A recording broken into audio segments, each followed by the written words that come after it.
Welcome back. This is take two. I realized as I'm going through this, I didn't have the sixth goal for Colorado on the board, so let's hope I remember to mention this because, again, it was right near the end of the game, and I was like, all right, well, and I start working on this board because I was already watching the other game too, but yeah, here we are. So Winnipeg tonight, I understand everybody's going to be Hellebuck, Hellebuck, Hellebuck, but I'm going to explain each goal, and I want somebody to tell me which goal Hellebuck was supposed to save. Because I've already seen comments since this game ended of people, Hellebuck sucks, Hellebuck not, Vezina not. What's he supposed to do when the Jets are allowing these opportunities? The Jets' defense, which was fantastic in the first half of the season, maybe the first two-thirds of the season, it didn't look great that last third of the season and got a little better towards the end, sure, but it had its struggles, and Colorado just exploited that. So it's Georgiev versus Hellebuck, and what a redemption story for Georgiev after that first game. They had Chris Jericho in attendance. They interviewed him. Didn't really help. Where's Kenny Omega? Like, Kenny Omega to me right now is the better wrestler than Chris Jericho. So if you're going to interview a wrestler, I understand Jericho might be the bigger name, but interview Omega. But I don't think Omega was there. Might be for the best. Good early back and forth. Scheifele has a shot that's kicked aside. And then during a press, it ends up being an own goal. So Connor ends up getting credited for it at 113. It's technically the first shot, but it's an own goal. But don't worry, the Jets pay that back. So the Avs press to respond. The shots are 4-1 for the Avs at 2.5 minutes. And then at 3:18, Nichushkin scores on a tic-tac-toe play on zone entry from Taves and Rantanen. So it's a tic-tac-toe play. I don't think Hellebuck stood a chance on that. The game settles down. The defense improves a bit for the Jets because they were allowing about 3 shots a minute. Can't be doing that. Ehlers has a sharp angle chance that hits the side of the net. The fans call one. The referee does not. Jets press at 9 minutes. The shots are 9-4 for Colorado at the half.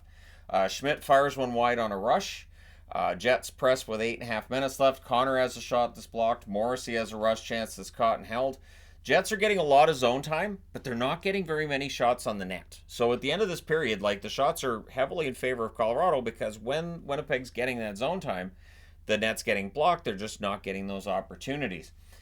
Then there's a press by Winnipeg in the final minute. But same thing. They're not getting enough on the net. So it's 1-1 after 1. Second period. Early press by the Avs. Scheifele then has a shot that's held.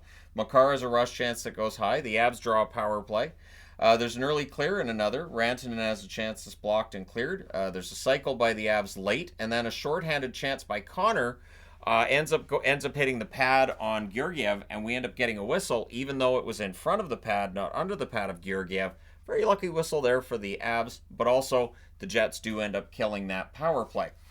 Jets press after their power play or their penalty kill come to an end. Parise collides with Miller, and Parise went down due to incidental head contact. He was a little bit woozy getting off. I was surprised he went back to the bench, but eventually he gets pulled out.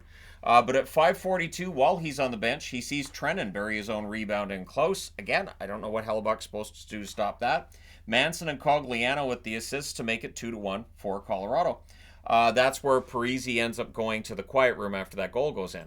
The Jets then get a power play, and it takes 14 seconds for them to score on it. At 6:46, it's Morrissey going post and in past a screen. Scheifele and Velarde with the assists. The Jets have tied the game once again at 2. The whiteout has hope. Jets then press for the lead. There's more Jets pressure at 8.5 minutes. Colton fires one high on a rush. The next chance that he had ends up being held. Things are punchy on a Georgiev hold. The Jets leading in shots 9-7 with 9.5 minutes left. Again, the fans call when the referee doesn't.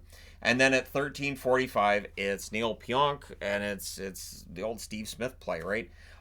Kind of, sort of, in that Pionk puts it in his own net. So the goal is credited to Lehkonen. Lehkonen, a Jets killer.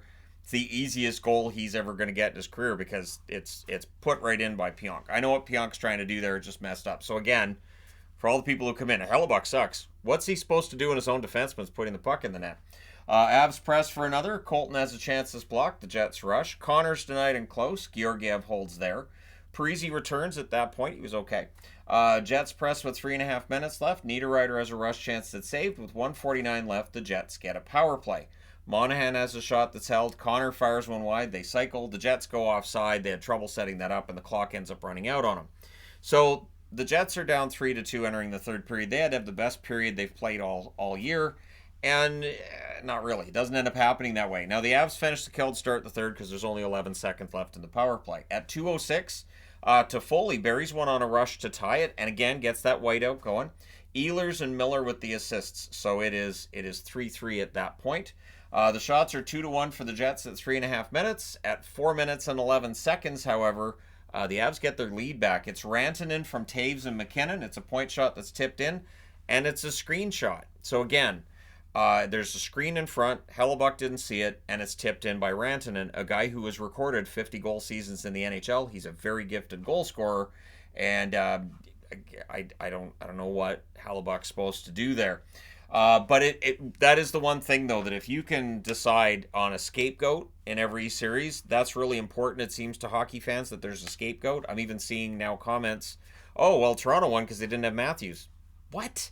Anyways, yeah, if Matthews was in the lineup, they totally would have lost that game like 9-1 tonight. And it's just ridiculous. But, yeah, the Jets press to respond. Ehlers has a shot that deflects out. McKinnon's denied and close. Hellebuck holds there. The shots are 3-2 for the Avs at 7 minutes. The fans call one. The referee doesn't, so he sucks. And while the fans are worked up about that, on a 2-on-1 rush, Rantanen wires one. McKinnon and Nichushkin with the assists at 8:01. Again, it's Rantanen. It's a 2-on-1 rush. What's Hellebuck supposed to do there other than, I don't know, mitosis, just splitting in half and becoming two Hellebucks? The Avs press for another. The Jets press at 9.5 minutes, but they're kept to the outside. Perfetti has a shot that's held, and this crowd is quiet. Once it was 5-3, you could see the crowd understood this is done. They're not tying it up. This game is finished. Makar was down. He got shouldered down by Velarde. Now, interestingly enough, they gave him 5 minutes.